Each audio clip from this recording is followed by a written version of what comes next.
Sultan Takdir Ali Shahbana, sang pelopor sastrawan angkatan Pujangga Baru. Sultan Takdir Ali Shahbana dilahirkan di Natal, Tapanuli Selatan, Sumatera Utara pada tanggal 11 Februari 1908. Ayahnya Raden Ali Shahbana dengan gelar Sultan Arbi, Sultan Takdir Ali Shahbana mengenyam pendidikan hingga lulus di Jakarta. Sejak kecil, Sultan Takdir Ali Shahbana telah nampak bakatnya sebagai penulis. Ketika berumur 17 tahun, Sultan Takdir Ali Shahbana telah mengarang surat-surat tani dalam bahasa Belanda. Sekalipun buku-buku buah karyanya tersebut tidak banyak jumlahnya, namun kesemua buku-buku buah karyanya tersebut mencerminkan kekuatannya sebagai penulis besar. Oleh karena itu pula lah Sultan Takdir Ali Shahbana dianggap sebagai sastrawan pelopor angkatan Pujangga Baru. Banyak buku-buku buah karyanya amat terkenal di Indonesia dan bahkan melegenda. Di antaranya ialah Layar Terkembang, Tak Putus di Rundung Malang, Dian Yang Tak Kunjung Padam, Anak Perawan di Sarang Penyamun, Tebaran Mega, Grota Azura yang terbagi menjadi 3 jilid, Kalah dan Menang, dan Perempuan di Persimpangan Zaman. Menjadi penulis atau pengarang kerap dipandang sebagai satu profesi yang tidak menjanjikan secara materi. Tidak sedikit orang tua yang keberatan jika anak gadisnya menikah dengan penulis atau pengarang. Itu pula yang dilakukan oleh kedua orang tua Raden Roro Sugiyarti yang mendapati anak gadisnya mempunyai hubungan khusus dengan Sultan Takdir Ali Shahbana. Bukan karena Sugiyarti berdarah bangsawan semata-mata, melainkan pula karena Sugiyarti lulusan perguruan tinggi Belanda yang bergaji tinggi, sementara kekasihnya hanyalah orang biasa dan bergaji tidak lebih dari setengah gaji Sugiyarti.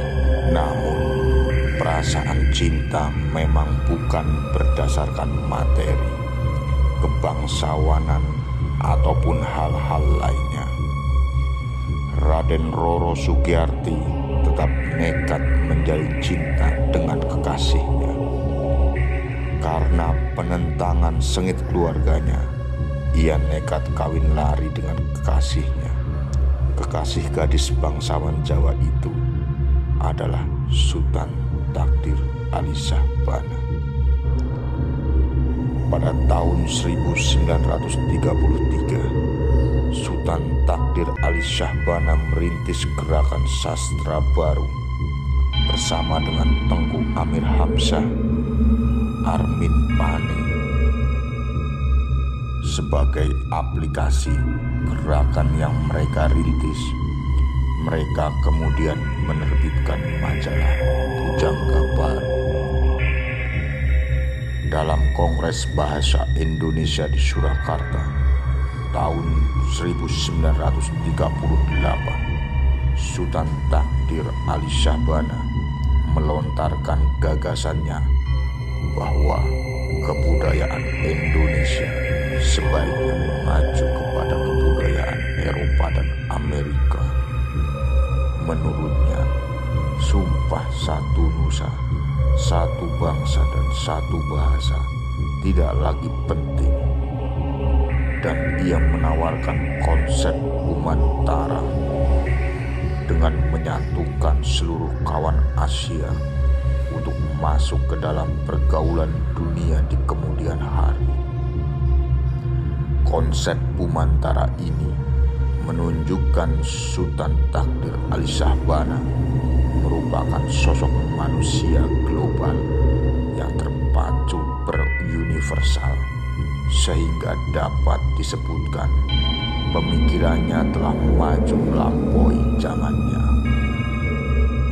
Pada zaman pendudukan Jepang, Sultan Takdir Ali Shahbana terlibat aktif dalam Komisi Penyempurnaan Bahasa Indonesia. Dalam komisi itu, ia menjadi penulis ahli, sementara para anggota dijabat oleh Abbas Sutan Pamuntjak, Mr. Amir Syarifuddin, dan Armin Pane. Sultan Takdir Ali Shahbana berhasil menghimpun 400.000 istilah dalam bahasa Indonesia seketika itu. Sultan Takdir Ali Shahbana di masa tuanya pernah melontarkan kekecewaannya perihal pendidikan dan perkembangan bahasa Indonesia. Karena bahasa Indonesia dinilainya belum menjadi bahasa modern serta menjadi bahasa dunia yang mencakup ilmu pengetahuan dan teknologi di dalamnya. Sultan Takdir Ali Shahbana wafat pada tanggal 17 Juli 1995 dengan meninggalkan PR bagi pemerhati dan pengguna bahasa Indonesia untuk menjawab kekecewaan yang pernah terlontar dari sastrawan angkatan Pujangga Baru